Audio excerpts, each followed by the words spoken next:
Hey, once you understand life, it becomes rather endearing.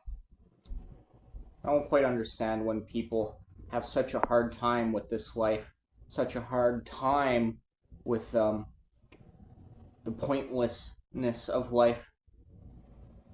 I know what kind of life is it when you're born and then either you make it to heaven or you don't. What kind of life is it when you're born and by chance of bad genetics or bad upbringing or bad situational circumstances, you've been given a hand that you've been dealt with, and the sun don't really look like it's ever going to shine. There doesn't seem to be a light at the end of the tunnel. But hey, once you really understand the truth of this life, you have nothing to worry about. Once you understand that the biblical worldview is in fact the truth, you won't even have anything to worry about, because amongst this life and this struggle and this strife, and this pain and this never-ending turmoil that you're faced to live through, there is a light at the end of the tunnel. There is something to look forward to. And that's the life that you always wanted, the life that you always hoped for, the life that you always wanted this life to be. A life of pure love, a life of pure joy, a life of infinite acceptance, a life of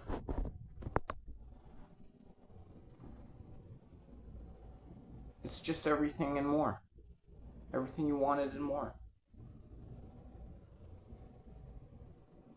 Unfortunately, that life isn't here and that life isn't now.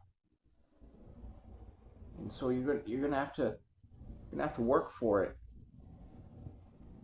You're gonna have to prove yourself to be worthy of it. You see, life isn't made for you. You're just here by happenstance. But God, on the other hand, God has made you for a reason. That's because He wants you to be a child of God, not a child of the devil. And you see, the devil is weak. You know that old narcissist that you work with, who always does everything in their power to get under your skin? Well, the devil's kind of like that. The devil isn't that strong. He's just, the only thing he is, he's a cunning manipulator, He'll try to tempt you with false pleasures, things that seem enjoyable, but are they really? Do they really benefit you in any way? Do they? Well, maybe for a moment, but not for an eternity. You see, resist the devil and he will flee. The devil he's the saddest foe of all, His time is up. That's why those who are under the thumb of the devil are doing everything in their power and sending out their last-ditch efforts in an attempt to try and control this world, to try and keep us under their thumbprints as well. But, we're not under their control. We belong to God. We're God's DNA. And it's laughable, I had this dream the other night where I saw some friends and family members, relatives of old, who were laughing. They're laughing at me, and they weren't laughing at me in a light-hearted kind of way. They had like this demonic laughter, this envious laughter, because they could see that their time of having me give them any type of energy that satisfies them is over. I no longer live to their guidelines at all, and there's this strong sense of evil in my dream. It was like demonic entities were doing everything they can to cast their spells upon me. But as frightening as those dreams were, I woke up and I was feeling totally fine. I woke up and I was just like, well, all right then.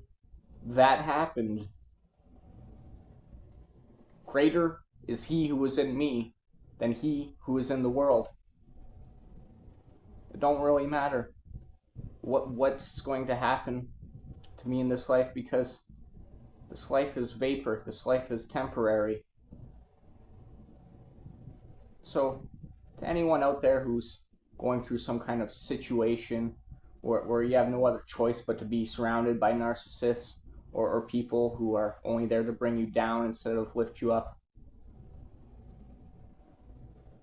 have faith, stay strong, because in the end, it's not going to matter what these people are doing and saying to you, try and drag you down.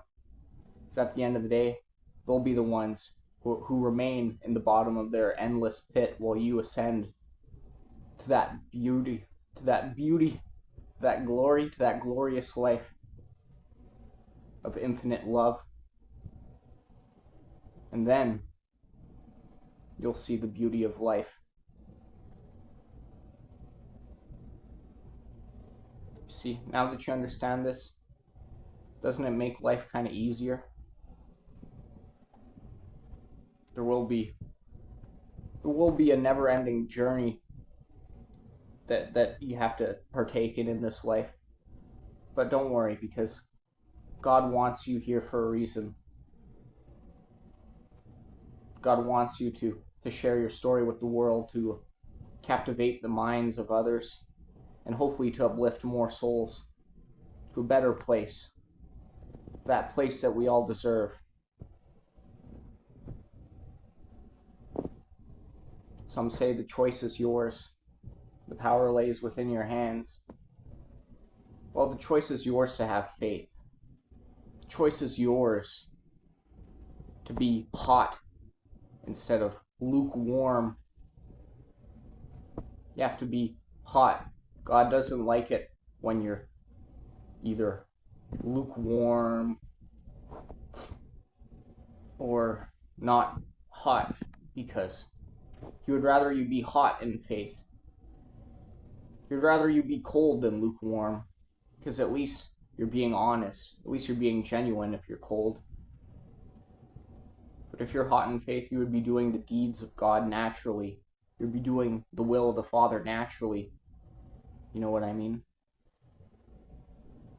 So be hot for God. Don't be shy about your faith. Don't be shy to speak to the Lord in your prayers. God understands you when you're praying from your heart, from the whole of your heart. He listens to you. You can do no wrong when you're speaking to God with the whole of your heart. Don't you worry, God's not going to judge you like the rest of this God-forsaken world judges you. God's going to listen to your every word. God's going to be there to heal you.